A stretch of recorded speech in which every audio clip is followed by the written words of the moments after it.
कभी आपने सोचा है कि अगर आखिरी ट्रेन छूट जाए और फिर अचानक एक और ट्रेन आ जाए तो क्या आप उसमें बैठेंगे? लेकिन अगर मैं आपसे कहूं कि वो ट्रेन इस दुनिया की नहीं है बल्कि उन लोगों की है जो मर चुके हैं।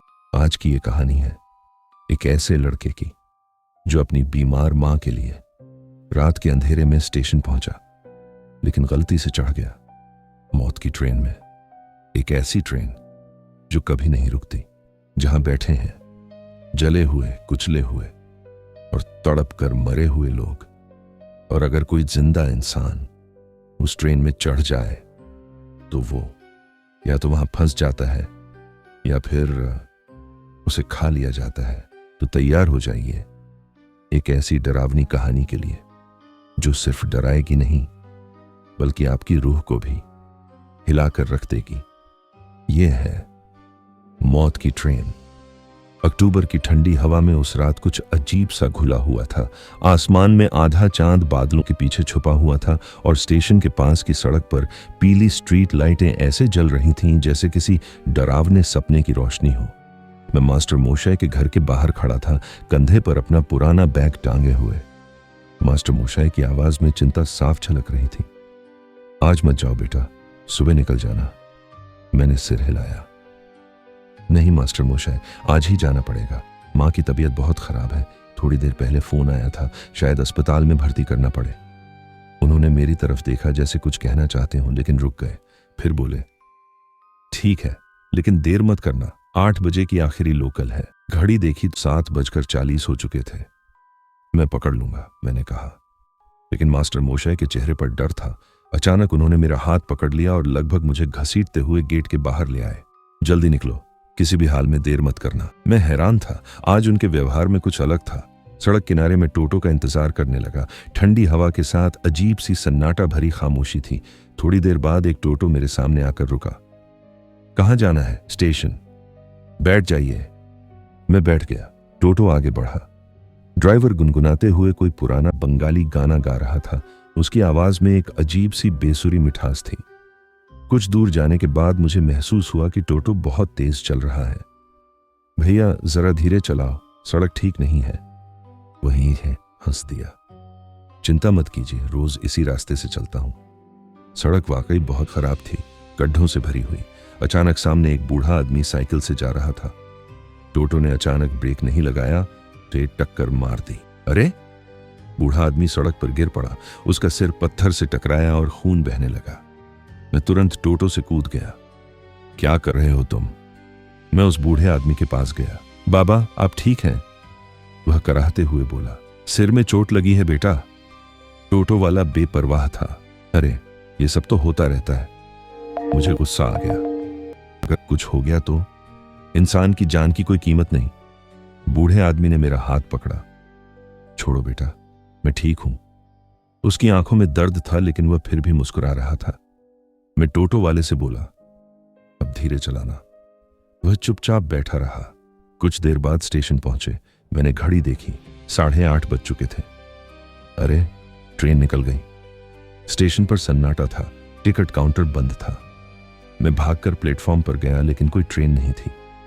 एक आदमी वहां खड़ा था। कोई ट्रेन आएगी? मैंने पूछा। वह बोला, आज नहीं, सब खत्म। मेरे पैरों तले जमीन खिसक गई। मां बीमार है और मैं यहां फंस गया हूं। ओह! मैं प्लेटफॉर्म पर एक बेंच पर बैठ गया। चारों तरफ अंधेरा था, सिर्फ झींगुरों की आवाज। तब मुझे किसी की मौजूदगी का एहसास हुआ। किसी ने धीरे से मेरे कंधे पर हाथ रखा। मैं चौंक कर पीछे मुड़ा। मैंने जैसे ही पीछे मुड़कर देखा, मेरी सांस अटक गई। मेरे सामने वही बूढ़ा आदमी खड़ा था, लेकिन अब उसकी हालत पहले जैसी नहीं थी। उसके सिर से खून बह रहा था।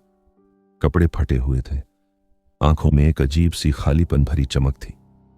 बाबा, आप? मैं कांपती आवाज में बोला। वह धीरे से मुस्कुराया। हां बेटा, मैं ही हूं। मेरे दिमाग में एक ही बात घूम रही थी। यह आदमी तो सड़क पर था, फिर यहां कैसे? आप यहां कैसे आ गए? मैंने पूछा। वह मेरे पास बैठ गया। मुझे किसी ने यहां पहुंचाया। उसकी आवाज भारी और खोखली थी, जैसे किसी गहरे कुएं से आ रही हो। मैं पीछे हट गया। आपको अस्पताल जाना चाहिए, आपका सिर। वह हंसा। अब अस्पताल से मेरा कोई रिश्ता नहीं रहा। मेरे शरीर में ठंड सी दौड़ गई। आप ऐसा क्यों कह रहे हैं? वह मेरे चेहरे को ध्यान से देखने लगा। क्योंकि मैं मर चुका हूं। मेरे कानों में जैसे बिजली गिर गई। क्या क्या बकवास कर रहे हैं आप? उसने अपने खून से लथपथ हाथ दिखाए। वो टोटो वाला, उसी ने मुझे मारा। सिर फटा, हड्डियां टूटी। जब तक कोई आया मैं सड़क पर पड़ा रहा और फिर वह चुप हो गया। मेरा गला सूख गया। तो आप आत्मा हैं? हां। उसने सिर हिलाया। मेरी आंखों के सामने अंधेरा छाने लगा। तो आप मुझे क्यों दिख रहे हैं? क्योंकि तुमने मेरी मदद की थी। उसने मेरी तरफ देखा। तुम ही एक थे जिसने रुकर पूछा था, आप ठीक हैं? उसने अपनी जेब से एक चिट्ठी और एक पुराना बैग निकाला। मेरे बेटे को देना है। इस बैग में जमीन के कागज हैं। परिवार में झगड़ा चल रहा है। मैं इन्हें सुरक्षित देना चाहता था, लेकिन मर गया। मैं कांपते हाथों से बैग लिया। मैं पहुंचा दूंगा। वह हल्की मुस्कान के साथ खड़ा हुआ। धन्यवाद बेटा। और अगले ही पल वह हवा में घुल गया। मैं चीखना चाहता था, लेकिन आवाज नहीं निकली। तब स्टेशन के बाहर से किसी के चीखने की आवाज आई। बचाओ! मैं दौड़कर बाहर गया। जो दृश्य मैंने देखा उसने मेरी आत्मा हिला दी। वही टोटो वाला हवा में लटका हुआ था। उसकी गर्दन किसी अदृश्य ताकत ने पकड़ी हुई थी। उसकी आंखें बाहर निकल आई थीं। मुझे छोड़ दो। तभी वही बूढ़े आदमी की आवाज गूंजी। ये सजा है। एक जोरदार झटके में टोटो वाले की गर्दन टूट गई। वह नीचे गिर पड़ा, मृत। मैं डर से कांपता खड़ा रह गया। तब ट्रेन की सीटी गूंजी। पीछे मुड़कर देखा तो प्लेटफॉर्म पर एक ट्रेन खड़ी थी जो पहले वहां नहीं थी। बोर्ड पर लिखा था मेदिनीपुर लोकल। मेरे पैरों ने खुद ब खुद दौड़ना शुरू कर दिया। मैं ट्रेन में चढ़ गया और यहीं से असली नरक शुरू होता है। जैसे ही मैं ट्रेन के डिब्बे में घुसा, दरवाजा अपने आप बंद हो गया। धड़ाम! पूरा डिब्बा एक झटके से कांप उठा। अंदर अजीब सी पीली रोशनी जल रही थी। सीटें पुरानी थीं, जैसे दशकों से कोई यहां बैठा ही ना हो। हवा में जले हुए मांस की हल्की बदबू थी। मैंने इधर उधर देखा, कोई नहीं था। पूरा कोच खाली। अजीब है, मैंने खुद से कहा। अभी तो लोग चढ़ते। तभी ट्रेन हिलने लगी। ट्रेन चल पड़ी थी। खिड़की से बाहर देखा, प्लेटफॉर्म पीछे छूट रहा था। अरे ये कैसे? मैंने दरवाजा खोलने की कोशिश की, लेकिन वह नहीं खुला। कोई है क्या? कोई जवाब नहीं। मैं पसीने में भीग गया। कुछ मिनटों बाद अचानक मेरे सामने की सीट पर कोई बैठा हुआ दिखाई दिया। एक औरत, सफेद साड़ी पहने, चेहरा पीला, आंखें गहरी काली। उसकी गोद में एक छोटी बच्ची थी। कई ठोकर, कब आई आप? मैं हकलाया। वह मुझे घूरने लगी। बच्ची बोली, मां मुझे भूख लगी है। औरत ने धीरे से उसका सिर सहलाया। थोड़ी देर रुक जाओ। मैंने हिम्मत जुटाई। आप लोग कहां जा रही हैं? बच्ची मुस्कुराई। मेदिनीपुर। मेरा दिल धक से रह गया। मैं भी। औरत अचानक हंस पड़ी। ये ट्रेन वहां नहीं जाती, लेकिन बाहर लिखा है। बाहर बहुत कुछ लिखा होता है। उसकी हंसी ठंडी थी। बच्ची मेरी तरफ देखने लगी। आप भी नए हैं नन्ना? नए? हां, इस ट्रेन में मैंने निगला। औरत धीरे से बोली, यह ट्रेन उन लोगों की है जो मर चुके हैं। मेरे कानों में जैसे सीटी बज गई। क्या मतलब? उसकी आंखें चमकी। जो एक्सीडेंट में मरे, आग में जले या अचानक खत्म हो गए, वे सब यहां फंस जाते हैं। मेरी सांस रुक गई। तो आप? हम भी। बच्ची ने अपनी गर्दन मोड़ी और मैं डर से सिहर गया। उसकी गर्दन जली हुई थी। तभी ट्रेन के कोच में हल्की हल्की परछाइयां उभरने लगीं। दीवारों से, सीटों से, फर्श से। धीरे धीरे वे इंसानों के आकार लेने लगीं। जलते हुए चेहरे, टूटे हुए हाथ पैर, खोखली आंखें, वे सब मुझे देख रहे थे। औरत ने धीरे से कहा, इन्हें भूख लगी है। टाइम बराबर 0.6 सेकंड। बच्ची चिल्लाई, मुझे भी। किसकी भूख? मैंने कांपते हुए पूछा। औरत ने मेरी तरफ देखा। तुम्हारी। उसकी मुस्कान में दांत बहुत ज्यादा थे। अचानक एक जली हुई आत्मा मेरी तरफ बढ़ी। खून। मैं पीछे हटा। तब किसी ने मेरा हाथ पकड़ा। अब कूदो। मैंने देखा, वही बूढ़ा आदमी खड़ा था। कूदो वरना ये सब तुम्हें खा जाएंगे। ट्रेन पूरी रफ्तार में थी, लेकिन अभी मैंने आंखें बंद की और छलांग लगा दी। जैसे ही मैंने चलती ट्रेन से छलांग लगाई, मुझे लगा मेरी हड्डियां टूट जाएंगी। हवा में शरीर घूमता हुआ नीचे गिरा। तेज झाड़ियों में आकर मैं लुढ़क गया। कांटे मेरे चेहरे और हाथों में चुभ गए, लेकिन उस दर्द से ज्यादा भयानक था वह डर जो मेरे सीने में धड़क रहा था। कुछ सेकंड तक मैं सांस भी नहीं ले सका। आसपास सिर्फ अंधेरा था। धीरे धीरे मैंने आंखें खोली। मैं जिंदा हूं। दूर से ट्रेन की गड़गड़ाहट सुनाई दे रही थी। वह ट्रेन अब भी पूरी रफ्तार से आगे बढ़ रही थी, जैसे उसे किसी ने रोक ही नहीं रखा हो। मैं घसटते हुए खड़ा हुआ और रेलवे लाइन की ओर देखा, और तभी मेरी आंखें फैल गईं। वही ट्रेन सामने खड़ी मालगाड़ी से टकरा गई।